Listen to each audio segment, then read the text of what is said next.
Hi. This is a video I do every year, and that is just me voting in the Goodreads Choice Awards. And every year it is just me being salty. So, you know, if you enjoy that sort of thing, come watch me vote for these awards that I have lots of problems with. But I vote every year, so it seems to be important to me anyway. But maybe that's why I'm so mad. Let's go. I think my gimbal's about to die. We'll deal with that in a second. Let's pop up a screen. I should have gotten my hip in. Don't even think about it. Oh, he's being cute. He's got his paws on my leg. Oh, he's so cute. He's so cute. Pippin. No. No. Come on. No. Get down. So first up is fiction, a category that I have not read much of this year. I've read My Friends. I gave it 4 stars. I heard The Wally Lamb isn't that great. I am interested in The Correspondent, but I haven't read it yet. Not interested in Ocean Vuong at all. Vuong. I don't know how to say it. I have 3 Lives of Kate K. I have an ARC. I never read it. Not interested in These Summer Storms, All We Live Here, and then The Names and Wild Dark Shore I'm both reading in January. So I guess I have to vote for My Friends. I'm surprised that I even had that many that I was interested in this category. Okay, next up, historical fiction. I know what I'm voting for on this one. Obviously, it's Atmosphere. But have Broken Country on my TBR. I've read Good Dirt. It was good, but I liked Black Cake more. Metal fingers. And then that's it. But I'm gonna vote for Atmosphere because that book was so good. So good. Mystery thriller. Can I just tell you guys, Freida McFadden is a virus. I don't necessarily have a problem with her style of writing, okay? Like, some people really dig that, like, very matter-of-fact, very formulaic, twisty thing. But I do have a problem with her publishing 3 to 5 books a year and dominating a category. There were 3 Freida McFadden books, 3 in the top 20. That should not be allowed. She pushed out other authors that could have had a shot. Goodreads should have a rule that an author can only have 1 book in a category. Honestly, maybe 1 book in the whole thing, but I understand that's a little bit too far. But 1 book in a category, come on. Give other people a shot. I've read The Impossible Fortune. I didn't read the newest Lisa Jewell, probably because Book of the Month didn't have it. I did read Vera Wong's Guide to Snooping on a Dead Man, and it was just as good as the first one, which was really surprising, and I'm so happy. I want to read The Secret of Secrets because I've read every Dan Brown book, but I haven't read it yet. I'm not interested in King of Ashes, even though I love S.A. Cosby, because I don't like stories about organized crime. And if I'm remembering correctly, this is a story about organized crime. Not Quite Dead Yet. I read that, gave it 4 stars. I was a little bit hampered by the audiobook. I really, really, really do not recommend the audiobook.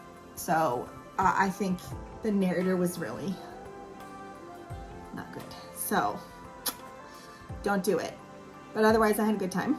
Probably would have been a 4.5 if I would have done a hard copy. We Are All Guilty Here is in a series that I haven't read. I'm not a huge Alice Feeney fan, and I am not a Geneva Rose fan. It's a choice between Vera Wong and The Impossible Fortune, and if I'm honest, I'm gonna pick Vera Wong because The Impossible Fortune was good, and I had a really fun time reading it, but it is not the best of those books. I gave it 4 stars instead of 5. I gave 2, 3, and 4, all 5 stars, and 4.5 stars to the first book. So this is my lowest rated of these, but just because I know he can do better. And it's not that it was a bad book, it was just, it didn't hit as hard, which I think was kind of a necessity. So I don't know, it's not like it's a punishment. Like the 4th book was really heavy, and it was very emotional, so I feel like he needed a tonal change. So it makes sense. It just wasn't my favorite book as a result. So I'm gonna vote for Vera Wong. Vera Wong reigns supreme. Okay, romance. I'm allergic to romance now, or at least I have been for most part this year. So I read Deep End. I DNF'd this series, the Bryn Weaver series. Don't want to read Carly Fortune. Don't want to read Elsie Silver. Don't want to read Liz Tomford. I read the Abby Jimenez. It was fine. No interest in King of Envy. I haven't read Great Big Beautiful Life. I own it. I pre-ordered it. Everyone's reviews of it and their thoughts have been so, I'm not excited about it anymore, so I just haven't read it. Also, my surgery got in the way. There were a whole bunch of books at the end of May that I just didn't get to. Oh, The Favorites. I'm voting for that. This is 5 stars. Now this, I wouldn't say this even belongs in romance. I would not say that the main concern of this book is romance. So I don't think this book even belongs in this category, but it's there, so I'm going to vote for it. And I have not read First Time Caller. What's happening? Why is it blank? Why are you blank? Why are you blank? There we go. I would say that's more like just fiction. Just regular general fiction. There's no like sports drama category. Romantasy. I always think that I don't read a lot of this genre, but first of all, that's not a romantasy. A Witch's Guide to Magical Innkeeping. That's cozy fantasy. So I haven't read it. And also Emily Wilde's Compendium of Lost Tales, not a romantasy. That's a cozy fantasy. If not just a regular fantasy with a subplot of romance. Like the main plot is not a romance. I've given up on Rebecca Ross. Her books are not for me. I haven't read any of these, the villain books. Not interested in Chantra. Haven't read Alchemized. Haven't read Show the Sparrows, although I have it out from Kindle Unlimited because everyone was talking about it. I did read The Night and the Moth. It was pretty good. I gave up on Fourth Wing, and I have not read Mate yet, even though I own it. So the question is, do I vote for Compendium of Lost Tales because I've read it? Or do I vote for the one that I think I'm going to like the most, which is A Witch's Guide to Magical Innkeeping? No, you know what? I don't want to vote for that. Who do I punish? Goodreads or the author? Like, her book is nominated, but it's not a romantasy. It's not a romantasy, and I haven't read it. But I think that's the one I'm going to like the most out of all of these. I think I'll like Mate, but I've read Emily Wilde, so I'm just going to vote for that. I'm just blabbering. Oh my god, this category is going to kill me. You guys, it's going to kill me. I read The River Has Roots, gave it 4.5 stars, rounded it up to 5. Well, no, I didn't DNF Waterman. I gave it 2 stars. I'm reading The Raven Scholar in a couple days. I haven't read it yet, which is annoying. I loved The Devils. This is probably what I'm going to vote for, but this is a really tough category. I actually really liked Alchemy of Secrets. Spoiler alert for my end of month wrap-up, my November wrap-up. I've read almost nothing this month. My reading has like skidded to a halt, but I read that and I liked it. I loved Wind and Truth. It's not my favorite Stormlight book. I'm still emotionally traumatized from it. I cried for like 2 hours after reading it, but it's not my favorite of the bunch. I don't think that I like The Devils more. I haven't read Bare Bones yet. I'm reading Catabasis right now. I am not interested in The Sirens. And I haven't read Strength of the Few yet because I need to reread The Will of the Many. But I don't know. I'm not going to vote for one that I haven't read. Let's just say that, okay? I'm not gonna. So I'm going to vote for The Devils because I love it. Go Vega. Science fiction. Okay. You guys should follow my friend Chantal. I'll link her below, but she every year reads and reacts to and predicts the Goodreads Choice Sci-Fi. And she always points out, and it always makes me realize how angry I am about sci-fi because most of these books are like dystopian literary sci-fi. They aren't like nerd sci-fi. They're not hard sci-fi. They're not space opera. They're not like fun, you know? And it's disappointing. Compound is not. Poppy Fields are not. Dream Hotel, even though I'm interested in it, is not. Death of the Author, not interested in. This is sort of fun sci-fi, but it's about grief, I think. So it's not really fun, but it's like a book within a book. And I think there are robots in the book, so that's real sci-fi, but the whole book isn't that. but still, it's like the closest we've got so far. Automatic Noodle is sci-fi. I might vote for this. I got halfway through the audiobook and then couldn't continue. Like, the audiobook wasn't holding my attention even though it's 4 hours long. And I've been waiting for months for the physical book because I think that's how I have to read it. But I just haven't gotten it yet. I didn't finish When the Moon Hits Your Eye. I plan to. It's in my giant stack of shame that I'm going to start in 26, reading that down. I did read Of Monsters and Mainframes, gave it 4 stars. It was very fun. Actually, I might vote for that. I had never even heard of, I think we've been here before. Haven't read Shroud. And I thought Book of Lost Hours was fantasy. Either way, it's not like what I would think of as sci-fi. So yeah, this is just a really, there is not a single, well, I guess we can count When the Moon Hits Your Eye as a hard sci-fi, but it's a goofy book. So it's like, okay, I'm going to vote for Of Monsters and Mainframes because it was fun. And it's spaceships and AI, you know, so like sci-fi stuff that I think is sci-fi. Well, Shroud is too, but I haven't read it. So I'm going to vote for that. Adrian Tchaikovsky also needs to be stopped. Just like, no. I think he's much more talented than Freida McFadden. But what also annoys me about Freida McFadden is that she's a freaking doctor. She's an MD. She practices medicine. At least the last time I checked in on her. I don't know if she's quit and now just publishes. She probably can. But like, all Adrian Tchaikovsky does is write. So fine. Some people are just fast writers. But also he's ridiculous. Like, give me a break. How do you publish 4 books a year? I'm like not even going to try to read his entire catalog. It's impossible. I would literally have to do that, just that. Okay, horror. This one is going to be so tough. The Lamb is on my TBR, so is The Possession of Albedias. I read Buffalo Hunter and I really liked it. It's not my favorite of his books, but I really liked it. Never Flinch. If this wins, I'm going to be so mad. Like, I love Stephen King, but this is not horror. This is a crime book. Why is it in horror? Goodreads, what the f***? And it's gonna win. And it's gonna take a spot from an actual horror book. And that's so f***ing annoying. And I like the book, but it doesn't belong here. It is straight up crime. We Love You, Bunny should not exist. You're not going to read it. Hungerstone I'm reading in January. My book club is meeting for it either in January or February. I think February. And everyone's been loving it, but I haven't read it. I really liked Play Nice. Not my favorite of hers. The Bewitching is on my TBR. I love Witchcraft for Wayward Girls, and I really liked Bad Eater.